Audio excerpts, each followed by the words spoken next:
Je n'ai ni chair, ni muscle. Je ne suis pas encore né. Mais j'aimerais bien. J'aimerais bien décider d'être ou de ne pas être. Il paraît que nous n'avons aucun souvenir de notre naissance. Enfin, que jusqu'à nos 2 ou 3 ans.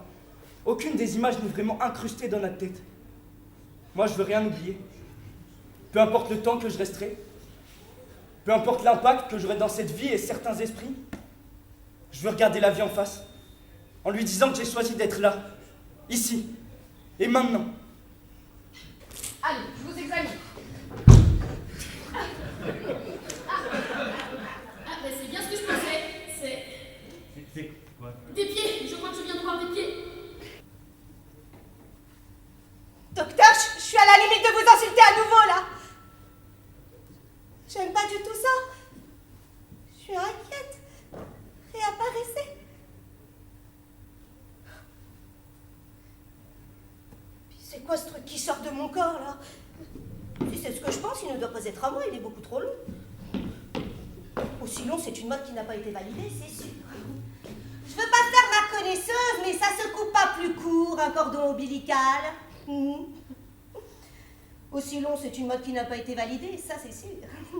Puis je saurais pas comment faire. C'est pas pratique. Pas vraiment. Puis je ne sais pas ce qu'il y a au bout, c'est flippant. Bon, si c'est une plaisanterie, elle a assez duré, là. Oh, je m'en fous, je vais le couper. Oh, je vais le couper. Vous entendez, je vais le couper. Je ne sais pas encore comment, mais je vais couper ce truc moche qui ne me va pas du tout. Il faut pas couper là, pas maintenant, pas tout de suite. Non, je suis pas fini là, pas encore. Et puis en plus, si ça coupe maintenant, je meurs. Je m'appelle Alabama. Alabama Paula Jazz. Je sais. Tu sais? Mais comment ça, tu sais? Ah bah oui, c'est vrai, tu sais. Bah, et toi, comment tu t'appelles? Moi, j'ai pas encore de prénom, c'est à vous de me dire. Jazz, c'est classe, c'est sûr, hein. Mais avec un prénom qui claque, c'est encore mieux. Alabama Paula Jazz. C'est tellement beau. Avec un prénom comme ça, jamais je me laisserai submerger par des moments de cafard. Et d'ailleurs, à chaque coup de blues, je me mettrai devant un miroir et je me répéterai en boucle. Alabama Paula Jazz. Et rien ne pourrait m'arriver. Alors il faut te trouver un prénom qui illuminera chacun de tes jours sombres et les miens. Un beau prénom. Un conquérant. Un courageux, un fort, comme celui de mon grand-père.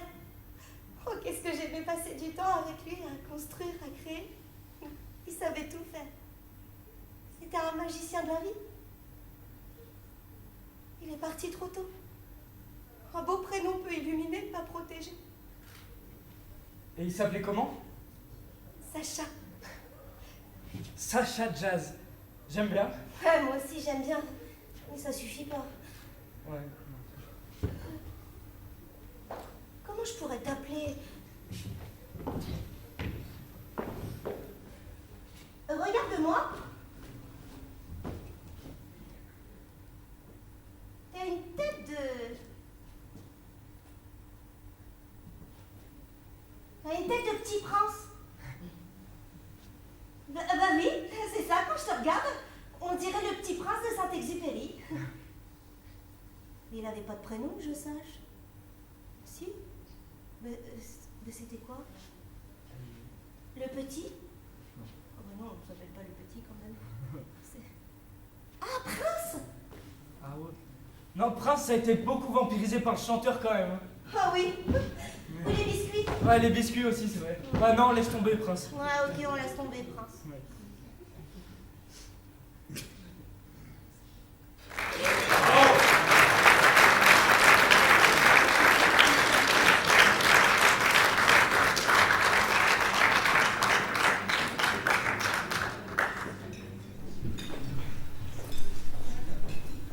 Bon, il va falloir que l'on discute un peu tous les deux.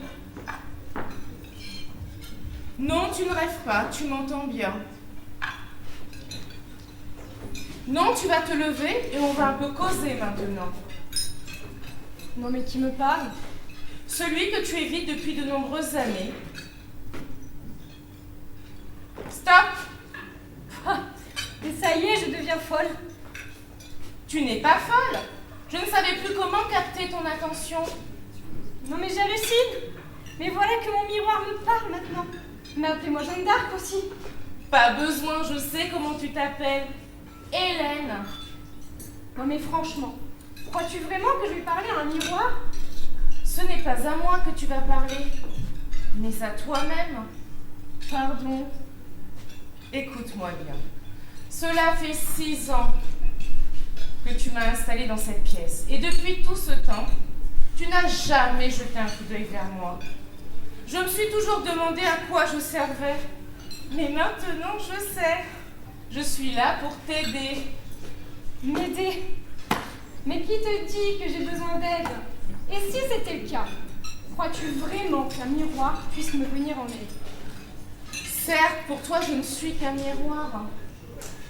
Mais sais-tu que je suis le reflet de ton âme? Mais que Et dis-tu? même si tu ne me regardes pas, je la reflète quand même. Mais que dis-tu? Regarde-toi Oui. et dis-moi ce que tu vois. Ben, je me regarde. Alors que vois-tu? Ben, une femme forte, pas sûre d'elle, et qui parle toute seule en plus. Je te demande de me dire ce que tu vois maintenant, pas ce que tu voyais avant. Ben, une femme forte, et pas sûre d'elle. Je vais te dire ce que j'ai vu, mais surtout ce que je vois aujourd'hui. Eh ben, vas-y, explique. Je te connais mieux que tu ne penses. Depuis 6 ans, je te vois passer et repasser devant moi. Jamais tu ne te regardes. Je sais par quoi tu es passé. Il y a 3 ans, tu étais encore une femme obèse qui n'acceptait pas son corps disgracieux. J'ai eu de l'espoir quand tu as pris ta décision de subir cette opération. J'ai même souri en te voyant enfin regarder ces formes qui enveloppaient ton corps. Et puis pendant 1 an, je t'ai vu fondre à vue d'œil. Mais quelle joie d'apercevoir un sourire de satisfaction. Et puis, malgré ce son changement physique,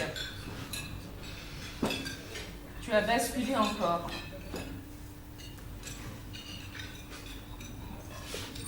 Mais pourquoi refuses-tu de regarder dans mon reflet? Si je me regarde pas dans le miroir, c'est tout simplement parce que, même si j'ai perdu 60 kilos, j'ai toujours l'impression d'être cette femme obèse que j'ai été pendant 30 ans. Alors oui, les autres me disent que je suis belle. Les hommes me regardent différemment, je supporte beaucoup mieux les contraintes liées à mon travail. Et puis, j'ai aimé me retrouver enfin femme, légère et sans mots. Mais de plus en plus, je ne supportais plus ces agissements, ces remarques, ce harcèlement. Mais pourquoi la femme qui rentre dans les normes corporelles de la société a plus d'intérêt que la femme obèse? Mais pourquoi? Pourquoi? Et puis je me reconnais pas. Je me suis tellement habituée à me voir avec ces formes que j'ai l'impression qu'elles sont toujours là. Crois-tu être différente de la femme que tu étais avant? Ben oui, je le suis. Et sur quels critères te bases-tu pour affirmer cela? Sur celui-là. Non mais ton critère, il n'est que physique. Penses-tu vraiment être différente de la femme que tu étais? Mais qu'est-ce que tu essaies de me faire dire? Le fait d'avoir perdu tout ce poids, cela t'a permis de trouver l'homme qui ronfle dans ton lit, de tenir bientôt un salon de coiffure, de ne plus ressentir ces maux physiques, de ne plus porter ces vêtements si ternes et si sombres. Et pourtant, tu es encore triste. Tu as connu des moments difficiles dans ta vie. Mais aujourd'hui, tu as le droit de vivre sereinement, d'être heureuse. Tu n'as pas fait tout ceci pour te sentir encore grosse. Mais c'est facile à dire pour toi, tu n'es qu'un miroir. C'est vraiment facile. Mais je comprends ce que tu me dis. Mais en ayant perdu ce poids, j'ai l'impression d'avoir perdu une partie de mon identité. Crois-moi, tu n'as rien perdu de ton identité. Tu en as même gagné. Regarde-toi vraiment.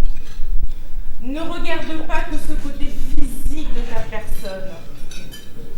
Regarde ce que cette opération t'a apporté. Plus d'assurance, de confiance en toi. Et ton sourire, qui ne marque plus ces mots physiques. Il est vrai.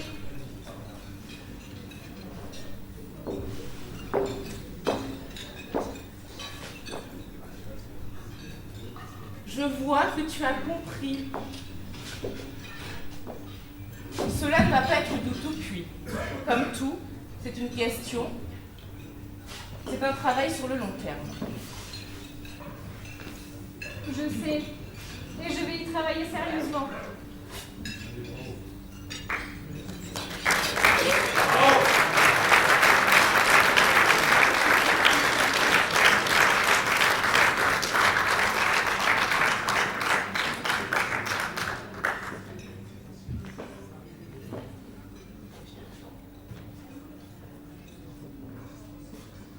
Bon, je crois que je vais devoir te laisser maintenant. Une dernière chose, ne t'oublie pas, pense à toi.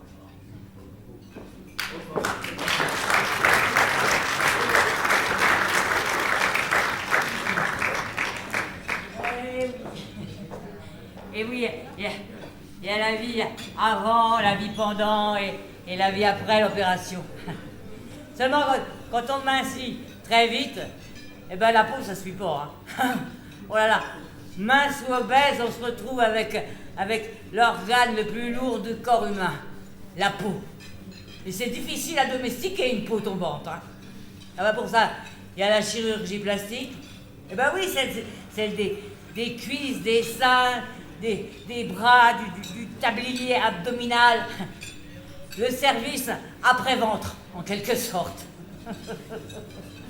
Ah, là. Ah, comme disait le professeur Villain, un grand spécialiste de la chirurgie plastique. La silhouette est une symphonie dont la mélodie est génétique et l'orchestration écologique et événementielle. Mais quel nom tu avais quand tu pesais 150 kilos et que tu parlais de ta prison, de ton désarroi? Oh, mon nom petite, je n'en avais pas. Il n'y avait qu'une armée d'ombre tous les 10 kilos. J'étais pas née, je crois. C'est quoi tes ombres, ta prison?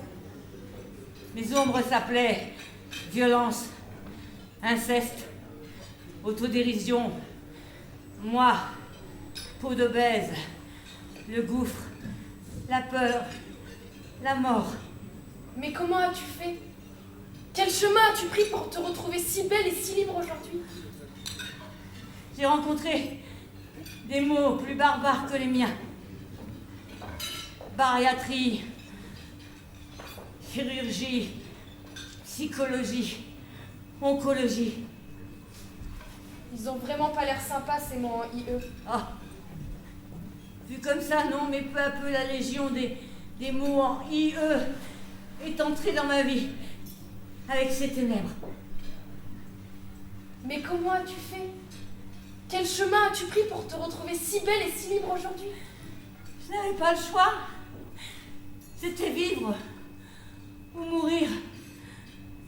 Un envers à chaque décor se présentait dans mon esprit. Bariatrie, outils, psychothérapie, amis, chirurgie, ennemis, amis, oncologie, vie. Mais tu es si belle et si libre aujourd'hui. Mais qui es-tu? Je suis le soleil, je suis le vent. Je marche, je respire, je suis personne, je suis tout le monde. Je me suis créée liberté. Je suis vie.